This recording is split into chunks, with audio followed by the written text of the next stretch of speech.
Olá, queridos, sejam bem-vindos ao Entenda a Bíblia, sejam bem-vindos ao nosso canal. Nós estamos falando sobre o livro de Esther. Existe uma curiosidade no livro de Esther muito grande. Nenhuma referência para Deus aparece no livro de Esther, mas nós estamos falando sobre a Bíblia, é um livro da Bíblia. Sim, mas mesmo assim, o nome de Deus está oculto em todo o livro de Esther. E é sobre isso, o porquê, talvez qual a razão. Vamos tentar achar a razão do porquê isso aconteceu e é sobre isso que a gente vai falar no vídeo de hoje.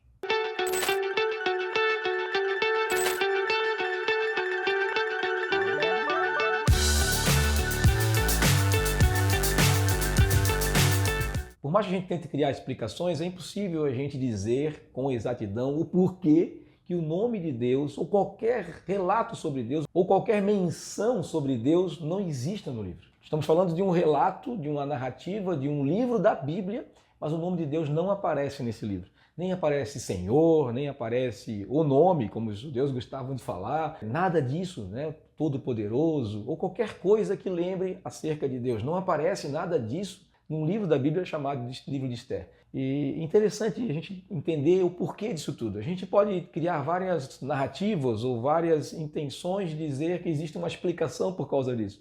Mas por mais que a gente crie, a gente vai sempre ficar no campo de uma possibilidade de ser isso. É um livro muito importante para o povo judeu, é um livro que está no nosso canon bíblico, a gente aceita ele como um canon bíblico, como um livro inspirado por Deus, mas mesmo assim um livro que revela Deus agindo de maneira oculta, a gente sabe que ele está ali nos bastidores, a gente sabe que tudo aconteceu e nada é coincidência. Apareceu um personagem aqui, Esther apareceu, casou com o rei, o grande imperador, e ela foi proeminente, ela foi importante para que não houvesse um grande genocídio, então ela interveio na história, Mardoqueu ajudou ela falando com que ela era importante naquele momento, talvez ela seria salva naquele momento, mas uma hora ou outra todo o povo dela ia morrer e ia ficar só ela, então Mardoqueu usa isso contra ela para forçar ela, uma coragem dela, para tirar uma coragem dela para ela poder atuar, mas em nenhum momento fala que Deus está iluminando, está agindo, mesmo que a gente perceba que ele está agindo nos bastidores e que isso não é uma coincidência,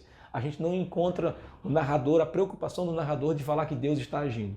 A gente vê claramente a intenção dele de dizer que Deus está agindo nos bastidores. E assim acontece nas nossas vidas muitas vezes. A gente pode estar em lugares que o nome de Deus não é nem reverenciado, mas mesmo assim Deus está cuidando de todas as coisas na nossa vida. Isso serve para a gente também. A gente pode estar em lugares onde Deus não tem importância nenhuma, onde pessoas não fazem questão nenhuma de entender Deus, ou não fazem nenhuma questão de acreditar que Deus existe. Nós podemos estar nesses lugares muitas vezes nas nossas universidades, nas escolas, que falam de todas as coisas menos de Deus, tentam explicar todas as coisas na natureza e não tentam explicar aquele que criou todas as coisas, mas mesmo assim nós sabemos que Deus está agindo nas nossas vidas, está cuidando de todas as coisas, está dando-nos a chance, muitas vezes, oportunidades para mostrar que Deus que Deus existe e que nós podemos ser luz de Deus para as pessoas. E isso aconteceu no livro de Esther. A gente pode criar algumas possibilidades, eu tenho algumas ideias de por que Deus não foi escrito, né? Porque o nome de Deus não foi escrito no livro de Esther. Uma delas é a questão cultural da época. Esse livro deve ter sido escrito ali 100 anos depois da história ter acontecido, então eram relatos apenas narrativas, né? Orais, as pessoas passaram de umas para outras, a história ficou conhecida, talvez poucos relatos, mas alguém resolveu escrever a história de Esther e foi um pouquinho antes da invasão grega para o Império Persa. Então foi bem naquela época, então existia um conflito muito grande entre duas nações, existia um risco muito grande.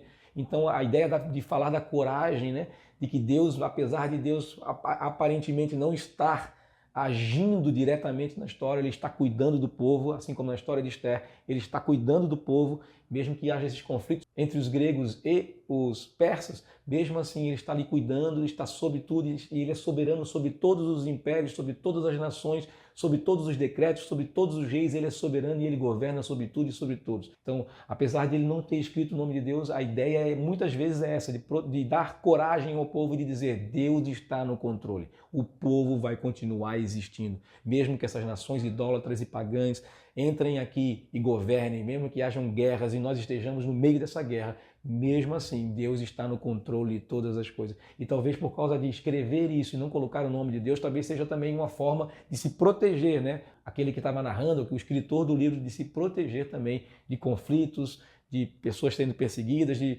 de todos aqueles conflitos que estavam acontecendo naquela região, naquele período, naquela época em que ele escreve isso. Existe também a questão do estilo literário, talvez seja um estilo literário da época, e talvez por causa disso, por ser um estilo literário, ou talvez por proteger o nome de Deus também, diante de todas as circunstâncias, de tudo que tinha acontecido antes, e agora eles estão voltando e reconstruindo a história da nação, e talvez por causa disso, e por causa desse estilo literário que existia na época, eles têm um certo cuidado maior, né?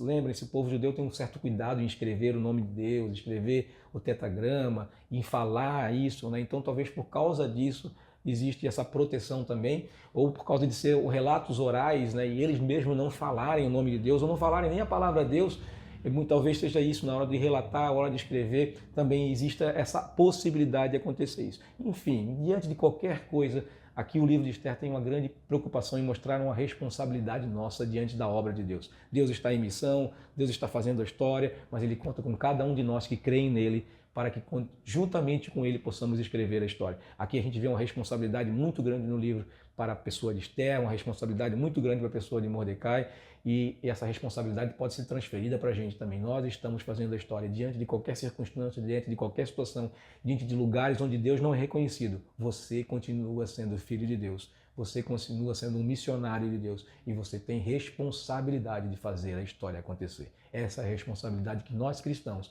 temos diante de um mundo que muitas vezes não reconhece a Deus, assim como era o mundo da época. Então eu espero ter te ajudado, é uma curiosidade, a gente não vai nunca chegar à razão principal do porquê não está escrito, mas é mais ou menos essas possibilidades.